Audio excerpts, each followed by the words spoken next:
ಮೊದಲನೇ ಬಾರಿಗೆ ಜೇವರ್ಗಿ ತಾಲೂಕಿಗೆ ಬಂದಿದ್ದೀನಿ. 2 ವಾರದಿಂದನೂ ಬರಬೇಕಾಗಿತ್ತು. ಆವಾಗ ಅನಿರೀಕ್ಷಿತ ಮಳೆ ಒಂದು ಭಾಗದಲ್ಲಿ ಬಂದಿತ್ತು. ಸೊ ಆ ಸಂದರ್ಭದಲ್ಲಿ ಆ ಕಡೆ ಹೋಗುವಂಥದ್ದಾಯಿತು. ಲಾಸ್ಟ್ ಮಿನಿಟ್ ಚೇಂಜ್ ಆಯಿತು. ಸೊ ಜೇವರ್ಗಿ ತಾಲೂಕಿಗೆ ಬಂದು ತುಂಬ ಖುಷಿ ಆಗ್ತಾಯಿದೆ. ಅವ್ಯವಸ್ಥೆ ಅಂತ ಹೇಳಿದ್ರಿ, ವ್ಯವಸ್ಥೆನೂ ಭಾಳಷ್ಟು ತುಂಬ ಚೆನ್ನಾಗಿ ನಡೀತಾ ಇದೆ. ಅದರಲ್ಲಿ ಸಣ್ಣ ಪುಟ್ಟದ್ದು ಅವ್ಯವಸ್ಥೆಗಳು ಮತ್ತು ಲೋಪಗಳು ಎಲ್ಲ ಕಡೆ ಇರುತ್ತೆ. ಅದು ಯಾವುದಿದ್ದಾವೆ ಸಣ್ಣ ಪುಟ್ಟದಿದ್ರೂ ಅದನ್ನು ಗುರುತಿಸಿ ತಿದ್ದಿ ಸರಿ ದಾರಿಗೆ ತರ್ತಕ್ಕಂಥದ್ದು ನಮ್ಮ ಜವಾಬ್ದಾರಿ. ಅದಕ್ಕೆ ಇಲ್ಲಿ ಬಂದಿದ್ದೀವಿ. ಸೊ ಇವತ್ತು ಬೆಳಗ್ಗೆ SIR ಕುರಿತು ಏನೇನು ನಮ್ಮ ತಾಲೂಕಲ್ಲಿ ಪ್ರಗತಿ ಸಾಧನೆ ಆಗಿದೆ, ಸುಮಾರು 55% ಅಷ್ಟು 55 ಸೊ 64% ನಮ್ಮ ತಾಲೂಕಲ್ಲಿ ಪ್ರಗತಿ ಆಗಿದೆ. ಆದರೆ ಇನ್ನು ಸುಮಾರು 36% ಅಷ್ಟು ಬಾಕಿ ಇದೆ. ಸೊ ಅದನ್ನು ಯಾವ ರೀತಿಯಲ್ಲಿ ವೇಗವಾಗಿ ತ್ವರಿತಗತಿಯಲ್ಲಿ ಅದನ್ನು ಸಾಧನೆ ಮಾಡ್ಬೋದು ಅನ್ನುವಂಥದ್ದು ಸುದೀರ್ಘ ಚರ್ಚೆ ನಡೆಸಿದ್ದೀವಿ. ಸೊ ಅದಾದಮೇಲೆ ತಾಲೂಕು ಆಫೀಸ್ ಸುತ್ತಮುತ್ತಲಲ್ಲಿ ಕೆಲವೊಂದು ಸಣ್ಣ ಪುಟ್ಟ ಪದ್ಧತಿ ಕಾರ್ಯಗಳು ನಡೀತಾ ಇದ್ದಾವೆ, ಬಟ್ ನಿಂತೋಗಿತ್ತು. ಸೊ ಅದಕ್ಕೆಲ್ಲ ಚುರುಕುಗೊಳಿಸಿ ಅದನ್ನು ತಕ್ಷಣ ಕೆಲಸ ಮಾಡಬೇಕು ಅಂತಕ್ಕಂಥದ್ದು ಸೂಚನೆ ಕೊಟ್ಟಿದ್ದೀವಿ. ರೆಕಾರ್ಡ್ ರೂಮ್ ಹೋಗಿ ನೋಡಿದ್ವಿ. ಭೂ ಸಂರಕ್ಷಣೆಯಲ್ಲಿ ಭಾಳ ಒಂದು ಸುಸಜ್ಜಿತವಾದ ರೆಕಾರ್ಡ್ ರೂಮ್ ಕಟ್ಟಿದ್ದಾರೆ. ಸೊ ರೆಕಾರ್ಡ್ ರೂಮನ್ನು ಎಲ್ಲ ಸಾರ್ವಜನಿಕರು ತಮ್ಮ ಭೂಮಿಗೆ ಸಂಬಂಧಪಟ್ಟಂತೆ ಹಳೆ ಪಹಣಿಗಳು, ಹಳೆ ಉತ್ತಾರೆ, ಹಳೆ ಮ್ಯೂಟೇಷನ್ಗಳು ಮತ್ತು ಯಾವುದಾದ್ರೂ ಹಳೆ ರೆಕಾರ್ಡ್ಗಳು ಇತ್ತು, ಲ್ಯಾಂಡ್ ಗ್ರ್ಯಾಂಟ್ ನಿಮಗೇನಾದರೂ ಆಗಿತ್ತು ಅಂತಂದರೆ ಭೂಮಂಡಳಿಯಿಂದ ಅದನ್ನು ನಿಮ್ಮ ಭೂ ಮಂಜೂರಾತಿ ಇದೆಲ್ಲ ದಾಖಲೆಗಳು, ರಿಜಿಸ್ಟರ್ಗಳು ಎಲ್ಲ ಇದೇನಿದೆ ಈಗ ಎಲ್ಲ ಆನ್ಲೈನ್ ಮಾಡಿ ಅದನ್ನು ಡಿಜಿಟಲೀಕರಣಗೊಳಿಸಿ ಅದನ್ನೆಲ್ಲ ಅಲ್ಲಿ ಸುರಕ್ಷಿತವಾಗಿ ಅಲ್ಲಿ ನಾವು ಸಂಗ್ರಹಣೆ ಮಾಡಿದ್ದೀವಿ. ಸೊ ಯಾರಿಗೆ ಏನಾದರೂ ಒಂದು ಹಳೆಯ ನಿಮಗೆ ದಾಖಲೆ ಬೇಕು, ಈಗ ಲೋನಿಗೆ ಬೇಕಾಗುತ್ತೆ ನಿಮಗೆ, ಮತ್ತು ಏನಾದರೂ ಒಂದು ಸಾಲ ಮಾಡೋಕ್ಕೆ ಬೇಕಾಗ್ಬೋದು, ಇನ್ನೊಂದು ಯಾವುದೋ ಉದ್ದೇಶಕ್ಕೆ ಬೇಕಾಗ್ಬೋದು, ಕ್ರಾಪ್ ಇನ್ಶೂರೆನ್ಸಿಗೆ ಬೇಕಾಗ್ಬೋದು. ಸೊ ನಿಮ್ಮ ಎಲ್ಲ ದಾಖಲೆಗಳಿರುವ ಎಲ್ಲ ಹಳೇದು 73ರಿಂದ ಎಲ್ಲ 63ರಿಂದ ಸುರಕ್ಷಿತವಾಗಿದ್ದಾವೆ.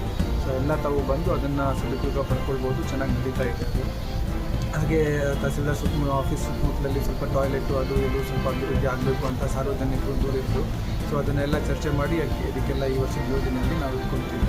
ನಂತರ ನಾವು ಅಲ್ಲಿಂದ ಸ್ಟೇಡಿಯಮ್ಗೆ ಹೋಗಿದ್ವಿ. ಸ್ಟೇಡಿಯಮಲ್ಲಿ ಸೊ 1-2 ತಿಂಗಳ ಹಿಂದ್ಗಡೆ ಸ್ವಲ್ಪ ಜೋರಾಗಿ ಬಿರುಗಾಳಿ ಬೀಸಿತ್ತು. ಅದೆಲ್ಲ ಸ್ವಲ್ಪ ಶೆಡ್ಡು ಅದೆಲ್ಲ ಬಿದ್ದೋಗಿತ್ತು. ಮತ್ತು ಸ್ಟೇಡಿಯಮಲ್ಲಿ ಏನು ಸಿವಿಲ್ ವರ್ಕ್ ಇತ್ತು ಅದನ್ನು ಡ್ಯಾಮೇಜ್ ಆಗಿತ್ತು. ಸೊ ಅದನ್ನು ಯಾವ ರೀತಿಯಲ್ಲಿ ದುರಸ್ತಿ ಮಾಡುವಂಥದ್ದು, ಆಮೇಲೆ ಇನ್ನೂ ಹೆಚ್ಚು ಈಗಾಗಲೇ ಅಲ್ಲಿ ಕಬಡ್ಡಿ, ಖೋ ಖೋ ಕೋಡ್ ಅರ್ಧಕ್ಕೆ ಕಾಮಗಾರಿ ಆಗಿದೆ. ಅದನ್ನು ಸಹ ತಕ್ಷಣಕ್ಕೆ ಮುಕ್ತಾಯಗೊಳಿಸಬೇಕು. ಆಮೇಲೆ ಬ್ಯಾಡ್ಮಿಂಟನ್ ಕೋರ್ಟನ್ನು ಅಭಿವೃದ್ಧಿ ಮಾಡಬೇಕು. ಇನ್ನು ಬೇರೆ ಬೇರೆ ಕೆಲಸಗಳನ್ನು ಅಭಿವೃದ್ಧಿ ಮಾಡಬೇಕು ಅಂತಕ್ಕಂಥದ್ದು ಎಲ್ಲ ಪೂರ್ಣಗೊಳಿಸಿದ್ದೀವಿ ಚರ್ಚೆ. ಸೊ ಈಗ SIR ಬಗ್ಗೆ ಫೀಲ್ಡ್ ವಿಸಿಟ್ ಎಲ್ಲ ಮಾಡ್ತೀನಿ. ಆಮೇಲೆ ಇನ್ನೂ ಒಂದು 4-5 ಫೀಲ್ಡ್ ವಿಸಿಟ್ ಇದೆ. ಬಟ್ ಈಗ ಸರ್ಪ್ರೈಸ್ ಇದೆ, ನಿಮಗೆ ಹೇಳಿಬಿಟ್ರೆ ಅವರೆಲ್ಲ ರೆಡಿ ಆಗ್ತಾರೆ. ಸೊ ಅದು ಈಗಲೇ ಹೇಳಲ್ಲ. ಸರ್, ಜವರಿ ಜನತೆಗೆ ಒಂದು ರೀತಿಯಿಂದ ತಮ್ಮ ಒಂದು ನಿರೀಕ್ಷೆ ಇದೆ ಸರ್.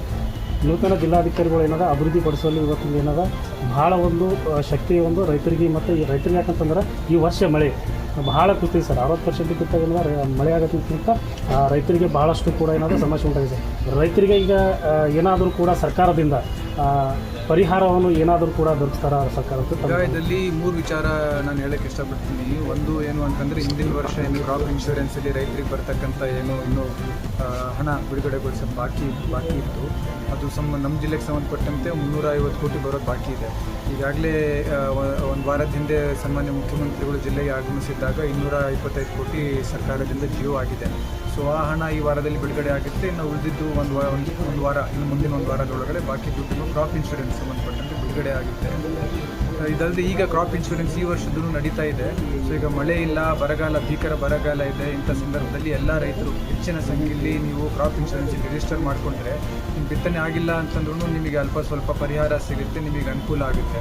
ಅಟ್ಲೀಸ್ಟ್ ನೀವೇನು ಬೀಜ ಗೊಬ್ಬರಕ್ಕೆ ಏನು ದುಡ್ಡು ಹಾಕಿದರೆ ಅದಾದರೂ ನೀವು ವಾಪಸ್ ಪಡ್ಕೊಳ್ಳೋಂಗೆ ನಿಮಗೆ ಅನುಕೂಲ ಆಗುತ್ತೆ. ಅದಕ್ಕೆ ದಯಮಾಡಿ ಎಲ್ಲ ರೈತರು, ನಮ್ಮಲ್ಲಿ 3.5 ಲಕ್ಷ ರೈತರಿದ್ದಾರೆ. ಈಗ 2.5 ಲಕ್ಷ ಅಷ್ಟು ಜನ ರಿಜಿಸ್ಟರ್ ಮಾಡ್ಕೊಂಡಿದ್ದಾರೆ. ಇನ್ನು 1 ಲಕ್ಷ ರೈತರು ನಾವೆಲ್ಲ ನೋಂದಣಿ ಮಾಡ್ಕೊಳ್ಬೇಕು ಅಂತದ್ದು ಈ ಸಂದರ್ಭದಲ್ಲಿ ಕೋರ್ಕೊಳ್ತಾ ಇದ್ದೀನಿ. 3ನೇದು, ಈಗ ಬರಗಾಲಕ್ಕೆ ಸಂಬಂಧಪಟ್ಟಂತೆ ಸರ್ಕಾರ ಎಲ್ಲ ರೀತಿಯಲ್ಲಿ ಭಾಳ ಗಂಭೀರವಾಗಿ ಇದನ್ನು ಪರಿಗಣಿಸಿದೆ. ಸನ್ಮಾನ್ಯ ಮುಖ್ಯಮಂತ್ರಿಗಳಿಗೆ ಬಂದು ಹೋಗಿದ್ದರು ನಮ್ಮ ಜಿಲ್ಲೆಗೆ, ತಮ್ಮೆಲ್ಲ ಗೊತ್ತಿದೆ. ಅದಾದಮೇಲೂ ಸಹ 2 ಸಭೆಗಳನ್ನು ಮಾಡಿದ್ದಾರೆ. ನಿನ್ನೆನೂ ಸಹ ರವಿವಾರ ಇದ್ದೂ ಸಹ ಮುಖ್ಯಮಂತ್ರಿಗಳು, ಮುಖ್ಯ ಕಾರ್ಯದರ್ಶಿಗಳು ಎಲ್ಲರೂ ಬೇರೆ ಬೇರೆ ಜಿಲ್ಲೆಗಳಲ್ಲಿ ಏನು ಬರದ ಸ್ಥಿತಿಗತಿ ಏನಿದೆ ಅದರದ್ದೆಲ್ಲ ಒಂದು ಚರ್ಚೆ ನಡೆಸಿ ಅದನ್ನು ಅಪ್ಡೇಟ್ ಪಡ್ಕೊಂಡಿದ್ದಾರೆ. ಸೊ ಈಗ ಎಲ್ಲ ಗ್ರೌಂಡ್ ಟ್ರೂತಿಂಗ್ ಅಂತ ಮಾಡ್ತಾ ಇದ್ದೀವಿ. ಈ ನಾಳೆಯಿಂದ ನಾವು ಒಂದು ಸರ್ಕಾರ ಆ್ಯಪ್ ಡೆವಲಪ್ ಮಾಡಿಕೊಟ್ಟಿದೆ. ಅದರಲ್ಲಿ ಗ್ರೌಂಡ್ ಟ್ರೂತಿಂಗ್ ಅಂತಂದರೆ ಸ್ವಲ್ಪ ಫೀಲ್ಡಲ್ಲಿ ಯಾವ ರೀತಿ ಬಿತ್ತನೆ ಆಗ್ತಾ ಇದೆ, ಬಿತ್ತನೆ ಆಗಿತ್ತು ಅಂತಂದರೆ ಮೊಳಕೆ ಹೊಡ್ತಿದೆಯಾ, ಚಿಗುರು ಬಿದ್ದಿದೆಯಾ, ಬೆಳೆ ಬೆಳೀತಾ ಇದೆಯಾ, ಯಾವ ರೀತಿ ಇದನ್ನೆಲ್ಲ ರೆಕಾರ್ಡ್ ಮಾಡಿಕೊಂಡು ಒಂದು ವರದಿ ಕೊಡ್ತೀವಿ. ಆ ವರದಿಯನ್ನು ಅವರು ಕೇಂದ್ರ ಸರ್ಕಾರಕ್ಕೂ ಕಳಿಸ್ತಾರೆ. ಅದಾದಮೇಲೆ ಬರಕ್ಕೆ ಸಂಬಂಧಪಟ್ಟಂತೆ ತೀರ್ಮಾನ ಆಗುತ್ತೆ. ಭಾಳ ವೇಗಗತಿಯಲ್ಲಿ ನಡೀತಾ ಇದೆ. ರಾಜ್ಯ ಸರ್ಕಾರ ಭಾಳ ಗಂಭೀರವಾಗಿ ಇದನ್ನು ಪರಿಗಣಿಸಿದೆ.